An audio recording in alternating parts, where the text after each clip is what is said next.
what I like to do is first give you a little bit of a background how this whole project just came about.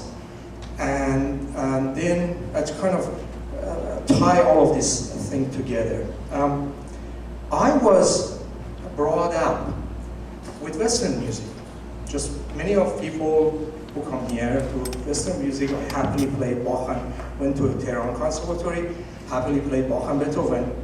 Then barely 17, went to Vienna. I was accepted in the Academy of Music in Vienna and happily played Bach and Beethoven. And came to the United States, was accepted in the University of Pittsburgh, happily played Bach and Beethoven, and Schoenberg and Webern and so on. But while I was doing that, I was also preoccupied with Persian folk music, which is my passion. And working on Persian folk music, I realized that there is a kind of a hidden power. It's like a nuclear power underneath that holds the entire Persian music together. And this nuclear power is Persian classical music, is the system of Dastgah. So I started studying the Dastgah, and when I went through, it virtually blew my mind. I realized that I'm confronting one of the most sophisticated and one of the most advanced music in the world. And then constantly when I was actually studying the music, I was saying, why I was not taught this? I went to what was my teacher were thinking? They didn't even teach me one note about this thing. And so then I realized, well, if I want to study Persian music, I have to play an instrument. I don't play an Persian instrument. So what if I started playing santur? I have studied 30 years of Western music. If I want to study again, I studied santur. By the time I become 1,000th of the technique of Dr. Saqafi, I would be 95-year-old. So it really started getting down on me, and I came very close to just leave the Western music altogether and just go, but then how can I leave Western music? How could you leave Brahms? How could you leave, Debussy? So, and then it came to my mind, technology. I could actually, use technology to produce the tuning of the Persian music, which I will explain to you is a completely different tuning. And actually, do what I start, learning Persian music, just using the technology. So I got together a keyboard, and I got together some of these synthesizers that produce really awful sound that they use in rock and roll and pop music, but I could tune them. So I started actually learning Persian music. And then one thing led to another. I cobbled together grants, small grants, and one thing led to another. And finally I found Eric, who helped me tremendously to put this together. And as I grow up, the industry grow too. So I just got together to produce the instrument and then put together the instrument that I would like to introduce to you. Then I called the name of the instrument. I called it Argunun. Argunun is the Persian transliteration of the Latin word organum. And we actually will talk about the Argunun, and we call it actually, if this come to it, one time in the future come to the market, we call it Argo. Just make it smaller. And sometimes I say Argunun, sometimes I say Argo. I mean that, okay? I'm not a computer scientist, I'm just a humble composer. So, we are at the beginning of this process. We still have a lot to go, but I'm very glad we are here. So, before starting to introduce the Argunun, I want to just give you a little bit of a background about Persian music, and I want to try to make it as short as possible so that we have to actually cover everything. I'm going to go on with actually a very short history of Persian music. Persian music is one of the oldest continuing music in the world. It goes back about to 2,000 years. We don't know really with the earliest examples of Persian music, but what we know is from the Sasanian Empire, the Persian Empire of AD 226 to 642.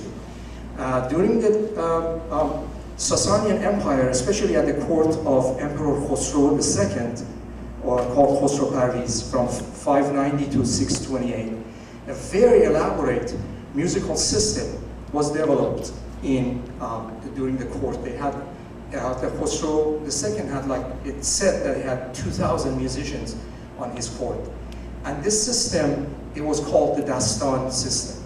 The Dastan consisted of 7 royal modes called Khosrowani, 30 derivative modes called Lahm, and 360 melodies called Dastan. These modes were played actually on different days, and different specific days, and sometimes different time of days. Does that remind you of another music that has a different mode for every hour? What music is that? The Indian music, yes, of course. So since the Indian music is very much related to Persian music, essentially the old Persian music is very much actually had very similar system to Indian music. By 642, the Persian Empire actually was attacked and occupied by the attacking Muslim Arabs, and essentially became part of the Islamic Empire.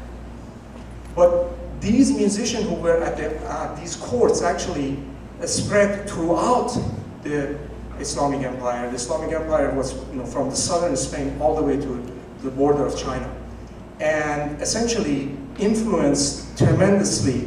Had a major influence on the development of the music of the Middle East as a whole. Also, another thing that it was very important for the musical system was that a uniform system of music throughout the Middle East actually was developed, which lasted until 16th century. And this uniform music was called the maqam. The maqam system essentially was influenced by the Dastan system, plus the influences of those countries that this system was spread, like North Africa and other countries of the Middle East, of melting these two systems together, or the Dastan system with the music of those other cultures. The maqam system came to being. And this lasted until 16th century. Essentially what you played in Cordoba was very much what you played in Cairo, and very similar what you played in Baghdad, or very similar what you played in Isfahan. So we know that European music was international during the 18th century and have a very similar system. But that really was in the Middle East from the 8th century all the way to the 16th century. In 16th century, something politically happened that is very important. Two enormous superpower of their time came to being. The Ottoman Empire in the West and the Safavid Empire in the East, in the Persian Empire. After 400 years of occupation, essentially by different invading people, the Persians actually became again, create a dynasty that was Persian, and that was the Safavid dynasty. The Safavid and the Ottomans, the Safavid was Shiite, and the Ottomans were Sunnis, and they clashed for 70 years with each other. And essentially the Ottomans were very aggressive. They went all over and they occupied the entire former Islamic Empire. They took the North Africa, they took the Middle East, they took all these, and they went all the way to the gate of Vienna. They were stopped at Vienna in the west and at the Persian border, Iranian border in the east. So this hostility, this political hostility actually created a wall that musicians could not actually move. Until now, the musician could actually move very freely to different chords. But now, the musician could not freely move. And therefore, essentially, the Persian music was separated from the rest of the Middle East and had to actually, from 1502 to 1736, and even later, it had to actually develop by itself.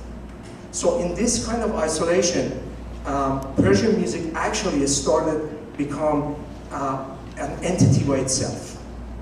And also a repersonalization of the music took place. Some of the modes that was very familiar all throughout the Middle East, which was not, it was pushed aside. Some of the other ones actually was taken, and essentially from the mid-18th century, a new system came to being, which was called the Dastgah system. The Dastgah system is actually, goes back. Essentially then, now if we wanted to put the Persian music, we will go Dastgah system, which is the recent one, 18th century, Maqam system, and then Dastan system. Goes this as a chain reaction, in a chain, it goes actually back. Now I want to talk very briefly about the meaning of Dastgah. Dastgah comes from two words, Dast, hand, and Gah means the place. Place of hand, what does that mean? It actually means place of finger. Because in the medieval music, it was the notations, and the early notations was not what note you play, rather than what finger you are putting on what place on the string. Okay? So then Dastgah essentially comes from the meaning of the finger, actually the fingering on the lute type instruments. We have 7 Dastgah. On the next page on your handout, you have actually the Dastgah. We have 7 Dastgahs, and these are the scale of which I have written, and these are called Shur, Mahur, Humayun, Segah, Chargah, Ras Panjgah, and Naval. And there are 5 avaz. I will tell a little bit what the avaz and Dastgah is in a second. The avaz is Abu Atta, Bayat Turk, Dashti, and Afshari, and Bayat Isfahan. The Dastgahs are one of the largest Dastgah, which is like a mother, they call it the mother of all Dastgahs, is Shur, the first one. And this one has satellite. It has actually 4 satellites. Like Jupiter has all these moons, so the Shur has 4 satellites. And these 4 satellites are Avaz number 1, 2, 3, and 4. Abu Atta, Bayat Turk, Dashti, and Afshari. These are satellites of Shur. And one actually, Dastgah, Humayun, which is number 3, has a satellite, which is the Bayat Isfahan. So these, essentially this Dastgah and Avaz makes the repertoire of the Iranian system. Now, to explain the system, I have to go a little bit more into a little bit more. The Persian system, unlike the system of the neighbors, like the Arabic and the Turkish music, is not really based on scales, but is based on a very small unit, which has 4 notes, and that is called dang. Dang is basically tetrachord. Okay? It's the smallest unit of the music. Essentially, tetrachords join each other to create a scale. Tetrachords can be conjunct and disjoint, and there are different types of tetrachords. Now, in the past, if you ask a Persian master to play a scale, they would not actually know what you're talking about. What they actually do is they memorize this dang according to certain melodic formulas, which I will talk about it in a second. And these tetrachords actually connect to each other, and they move to each other. Sometimes they join to each other, sometimes they actually move. So think about a house. A house is made on very small bricks. You put these small bricks on top of each other, and you finally create a house, okay? In order to show you how this works, so let's say a dang will be a small, okay, unit. Then you add these small units together. Then you add, you push together, you get actually a super unit, okay? And then adding more to this, you create actually another umbrella, and then adding more and more. So gradually you start from a very small, and gradually you come up with actually larger and larger units.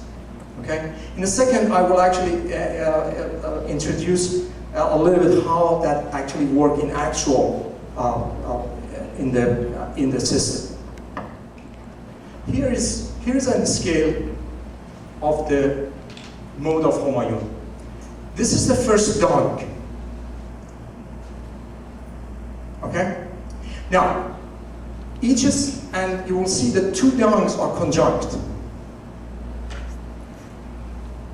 I'm sorry. This to this, and then you have a disjunct. So this is the tonic of the scale, where actually everything that happens comes back to this, the finalis. Okay? Then there are actually notes in the system that are repeated and emphasized, the most emphasized note. I call it dominant, but I don't mean the tonic dominant in Western system, okay? So one of the dominant note, the most repeated note is called shahed. One of them is this, but shahed actually changes. It's liquid as we are moving. Another one is this, okay? And then finally one of them, when you move to the octave, it will be this.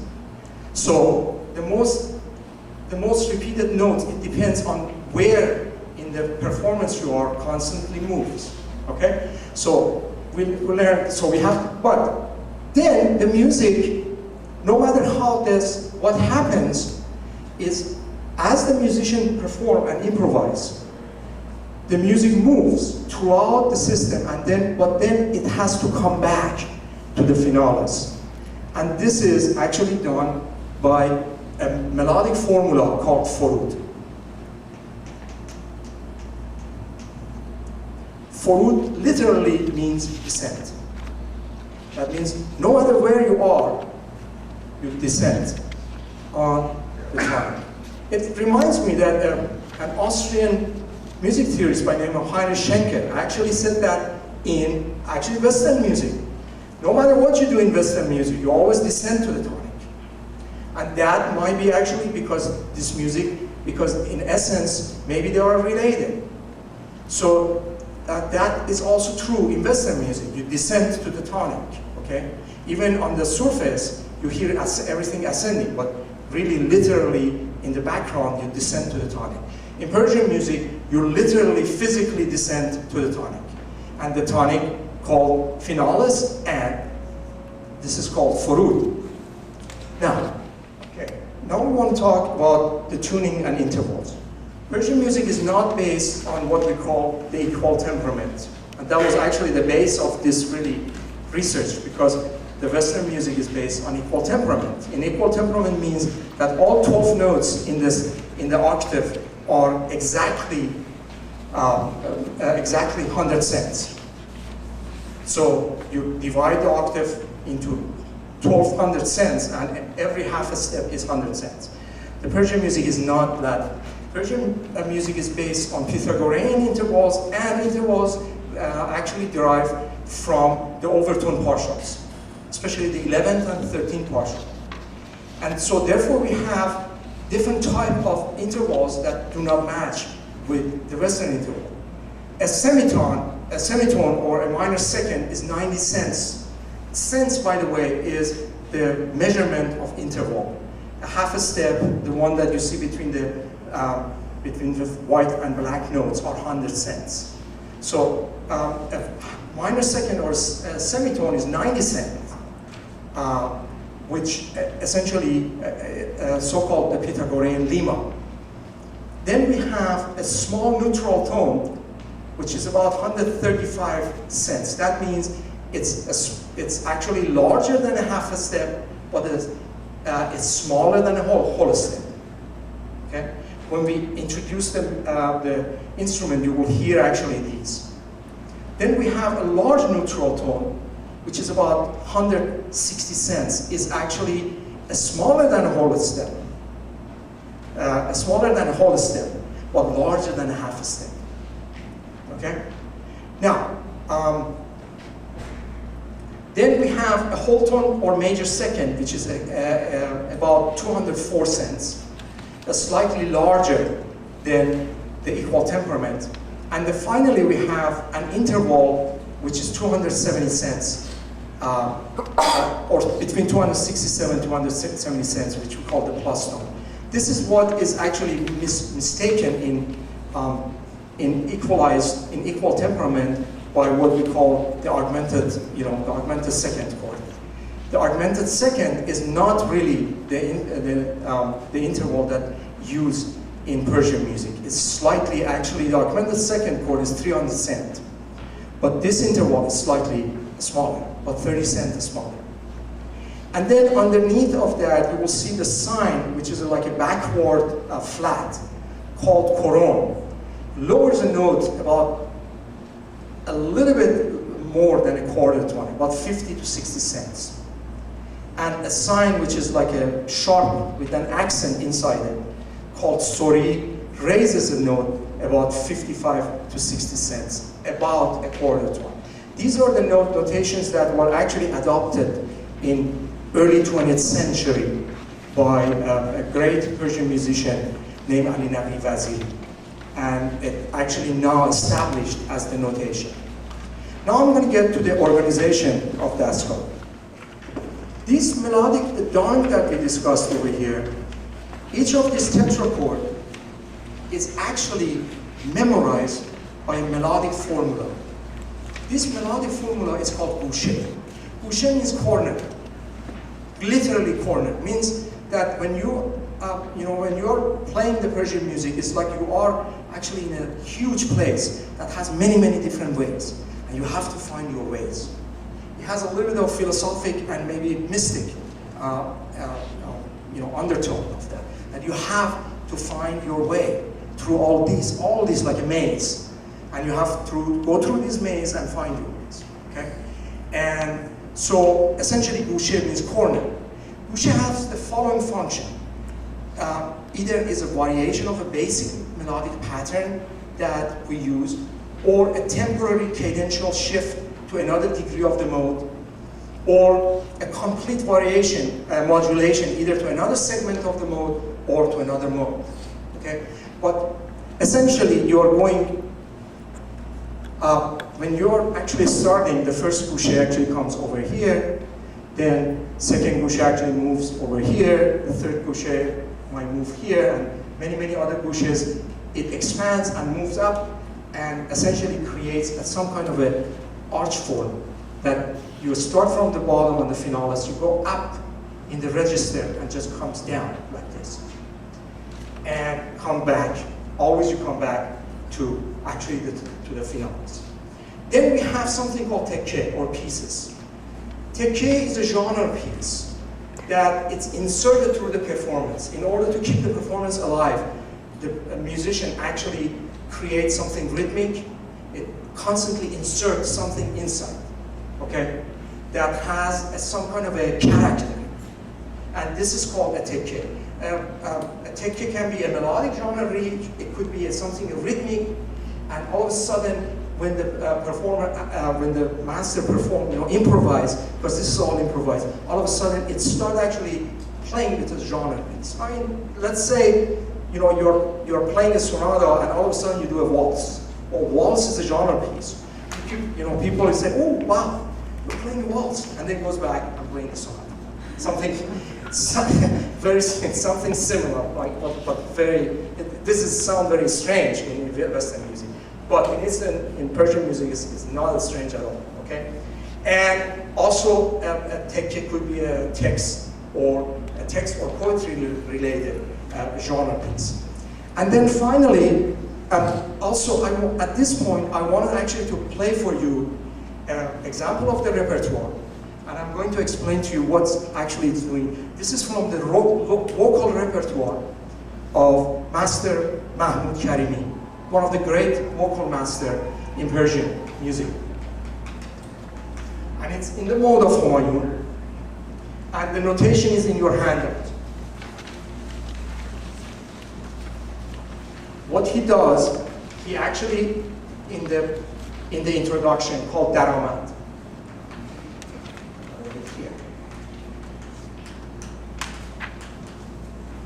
In the introduction, he actually only uses these three notes plus the second and third notes maybe down here. In the second gushe called Chakavak,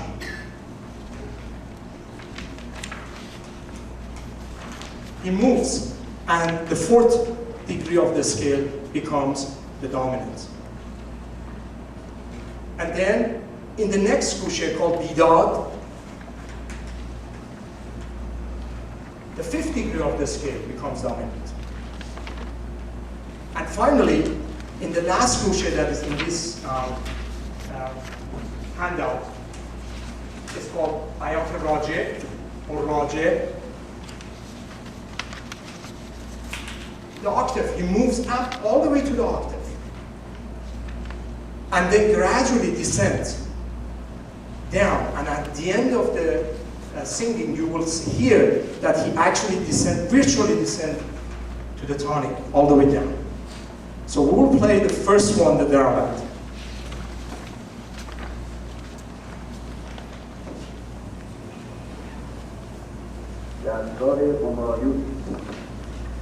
Daramad.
Daramad, the second of the finalis is very important note, and it's also the shahed, and essentially is the dominant note. Now, in the second gushe, we are moving toward the fourth degree, and the fourth degree will be actually become shahed and will be emphasized.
The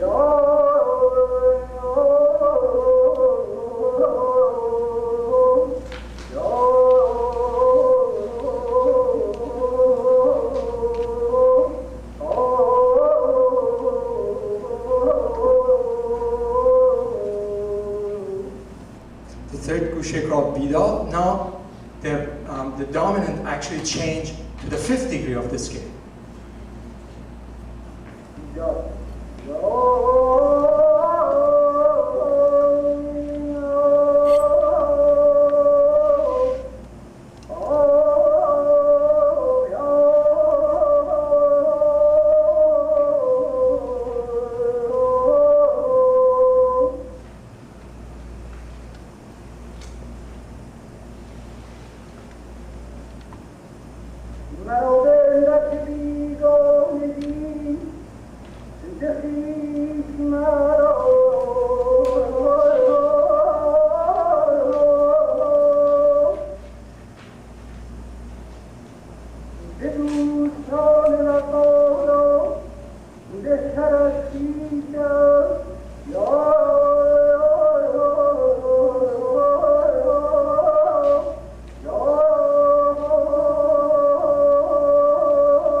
Finally, in the gushe called Raje, we actually reach the apex of the melodic line, and then gradually after that, the performer descent, which is called fruit, descent again to the finales.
Yes. Could you answer a question? Yes. I'm sorry to interrupt, but in this one, it's got the key signature which we would recognize as B flat and E flat, and yet the lower E has that backwards sign.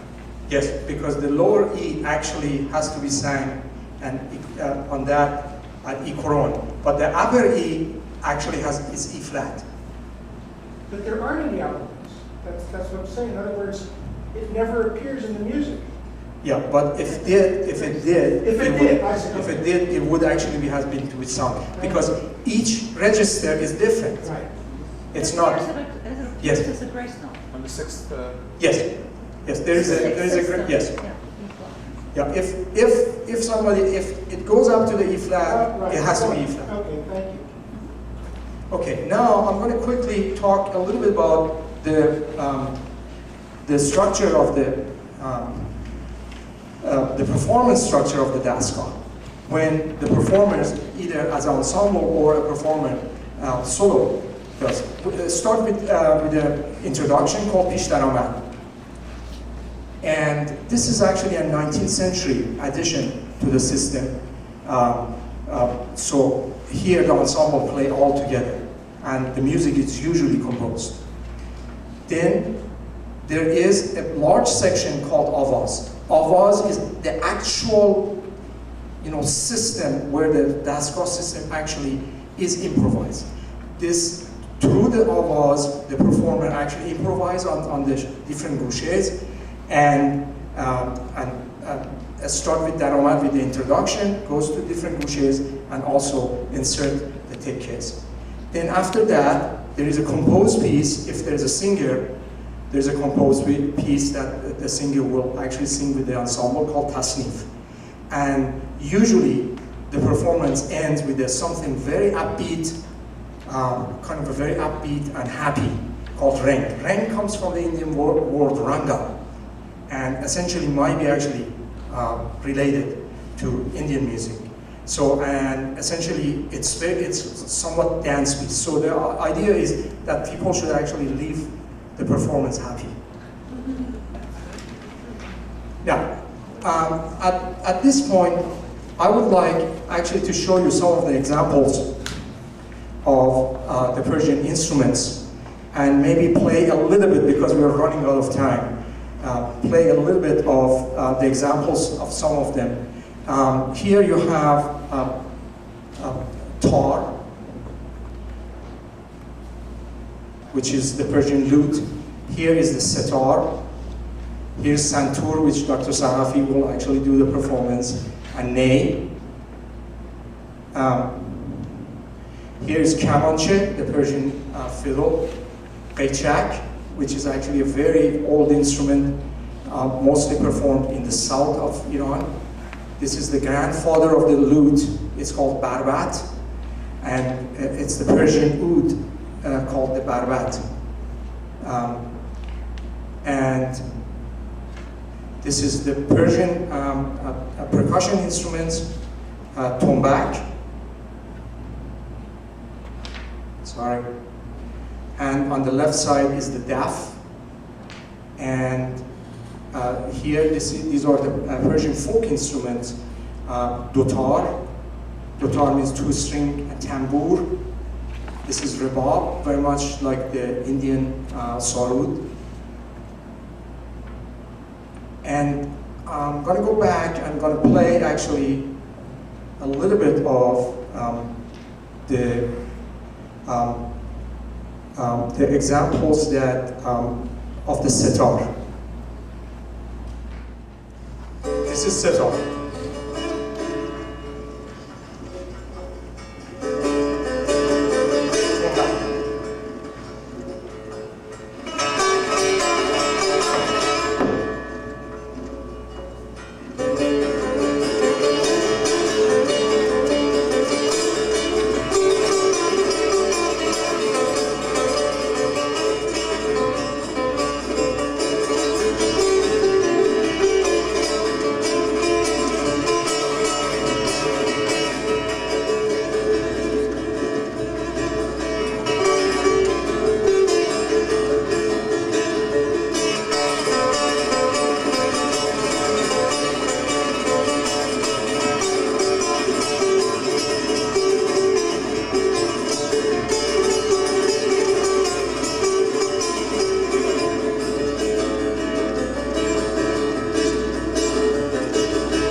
Short of time, this was Master Hossein Alizadeh, his name here, in his performance in Los Angeles. He's a great master of Persian tar and sitar.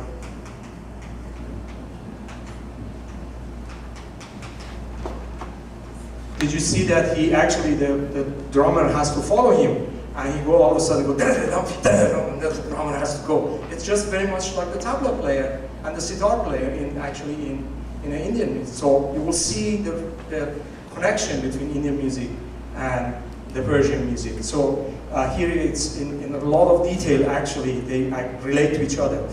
The next one I wanted to actually play is the Persian flute called ney. The ney is very much performed all over the Middle East, except in Iran, they actually perform it differently. They put inside of the mouth and anchoring it on the front teeth. This is a technique was developed in 16th century in the city of Isfahan, and it's called the Isfahan technique. It's very difficult, and essentially the sound goes inside of the mouth, goes into the sinus cavities and come back. So then you will hear an incredible sound, which is very warm and also has lots of overtones. Now we are actually listening to a great master of Persian ney. His name again is Hossein Omumi. Actually, it's also in Humayun, by the way.